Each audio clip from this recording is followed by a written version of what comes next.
శుక్లాంబరధరం విష్ణుం శశివర్ణం చతుర్భుజం ప్రసన్నవదనం ధ్యాయేత్ సర్వవిఘ్నోపశాంతయే అగజానన పద్మార్కం గజానన మహార్నిజం అనేకదంతం భక్తానాం ఏకదంతోపాస్మహే. ఓం గం గణపతయే నమః. ఓం శ్రీమాత్రే నమః. ఓం శ్రీ గురుభ్యో నమః. మన టీవీ చూస్తున్నటువంటి ప్రేక్షకులందరికీ పేరు పేరున నా హృదయపూర్వక నమస్కారాలు. ఇప్పుడు మనం ఉగాది పచ్చడి గురించి తెలుసుకుందామండి. ఉగాది పచ్చడి అంటే ఎప్పుడు చేస్తాము, ఏంటి, దాని ప్రాముఖ్యత ఏంటి, మన ఆంధ్ర తెలంగాణ రాష్ట్రాల్లోనే కాకుండా అన్ని చోట్ల కూడా చేస్తారు. దీని యొక్క ప్రాముఖ్యత ఏంటి తెలుసుకుందాం. ఇప్పుడు ఈ సంవత్సరం 30వ తారీఖుని మార్చి 30, 2025 ఈ రోజునే ఉగాది పండుగ మనం జరుపుకుంటాము. ముఖ్యంగా ఈ ఉగాది పండుగ అనేది ఆంధ్ర తెలంగాణ రాష్ట్రాల్లో మరింత బాగా చేసుకుంటూ ఉంటాం. పండగ జరుపుకుంటూ ఉంటాం, పండగ చేసుకుంటూ ఉంటాం, అద్భుతంగా చేసుకుంటూ ఉంటాం. ఈ సంవత్సరం స్టార్ట్ అవుతుంది కదా, ఈ సంవత్సరాన్ని విశ్వావసనామ సంవత్సరము అంటాం. అంటే జనరల్గా ఈ విశ్వావసనామ సంవత్సరం మీద విశ్వాసం ఉంచితే సర్వశుభాలు కలుగుతాయని చెప్పి శాస్త్రం. అలాగే ఈ రోజున మనం ఉగాది పండుగ జరుపుకుంటాం. అంటే సంవత్సరంలో ఒకసారి ఈ సంవత్సరం వస్తుంది, దీని ఉగాది సంవత్సరాది అని కూడా అంటాం. అలాగే ఈరోజు పండగల్లో ఈ పండగ ఒక స్పెషల్ ఉందండి, దాన్నే ఉగాది పచ్చడి అంటాం. ఈ ఉగాది పచ్చడిలో షడ్రుచులు కలిసి ఉంటాయి, అందుకని ఈ ఉగాది పచ్చడికి అంత ప్రాముఖ్యత ఉంది.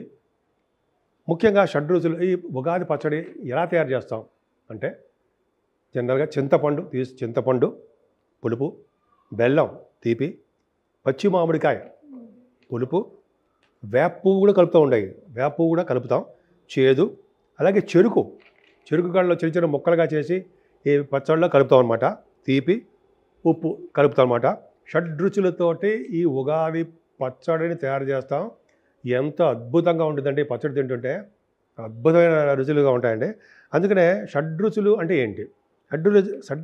షడ్రుచులు అంటే ఉప్పు, పులుపు, కారం, తీపి, చేదు, ఈ 6 కలయికనే షడ్రుచులు అని మనం అంటాం.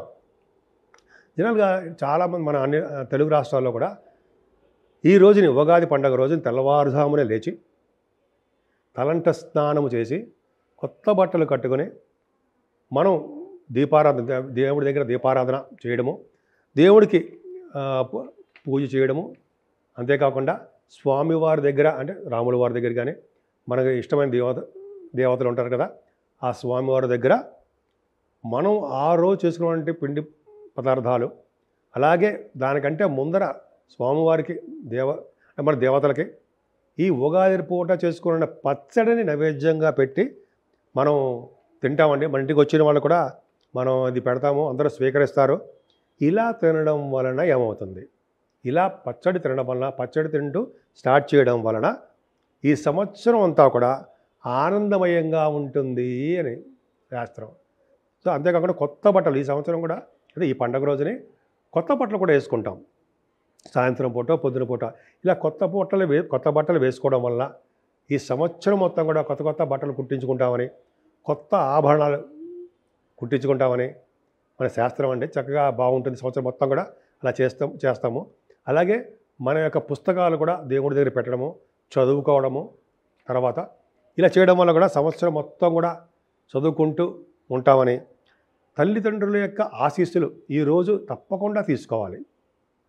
అలాగే గురువుగారి యొక్క పాద పద్మములకి మనం నమస్కారాలు చేయడము, పూజ చేయడము, గురువుగారికి పాద నమస్కారాలు అంటాం కదా, చేయడం వలన వాళ్ళ ఆశీస్సులు కూడా తీసుకోవడం వలన ఈ సంవత్సరం మొత్తం కూడా ఎన్ని కష్టాలు వచ్చినా, ఎన్ని ఆటుపోట్లు వచ్చినా వాటి నుంచి ధైర్యంగా ఎదుర్కొనే శక్తి వాళ్ళ యొక్క ఆశీస్సుల వల్ల మనకు ఉంటుంది. ఆశీస్సులు మనకి ఇస్తారు కదా, ఆశీస్సులో ఉంటుంది.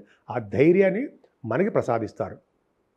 అంతేకాకుండా ఈ ఉగాది పండుగ రోజునే అంతరార్థం ఏంటి? ఈ ఉగాది పండుగ పచ్చడిలోనే అంతరార్థం ఏమిటంటే మనకి జీవితంలో కలిగే అన్ని రకాలమైనటువంటి కష్ట సుఖాలని సమభావంతో భావిస్తూ, అలాగే జీవితాన్ని సుఖమయం చేసుకోవడాన్నే ఈ ఉగాది పచ్చడితో మనం ప్రారంభిస్తాం.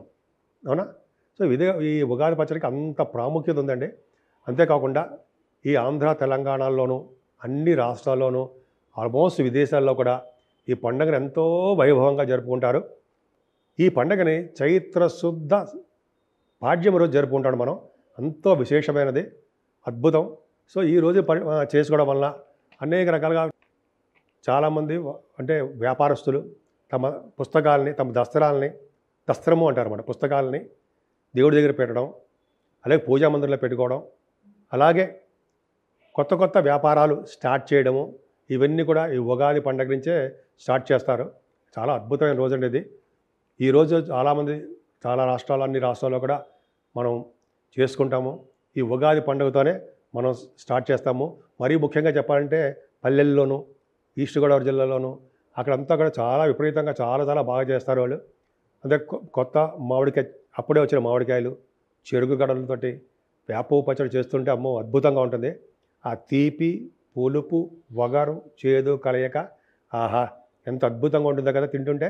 సో ఈ విధంగా మనం ఉగాది పచ్చడి తింటూ మనం ఈ సంవత్సరం మొత్తం కూడా ఆనందమయంగా ఎన్ని కష్టాలు వచ్చినా, ఎన్ని ఇబ్బందులు వచ్చినా ధైర్యంగా ఎదుర్కొంటూ స్వామి యొక్క ఆశీస్సులతోటి, పెద్దల యొక్క ఆశీస్సులతోటి, మన తల్లిదండ్రుల యొక్క ఆశీర్వచనాలతోటి, గురుగారి యొక్క ఆశీస్సులతోటి కూడా మన సంవత్సరం మొత్తం కూడా దినదినం ప్రవర్ధమానం చెందాలని, మీరందరూ కూడా ఆయురారోగ్యాలతోటి, అష్టైశ్వర్యాలతోటి, భోగభాగ్యాలతోటి విరాజిల్లాలని, మీ అందరికీ కూడా శుభాలు కలగాలని నేను మనస్ఫూర్తిగా కోరుకుంటున్నాను.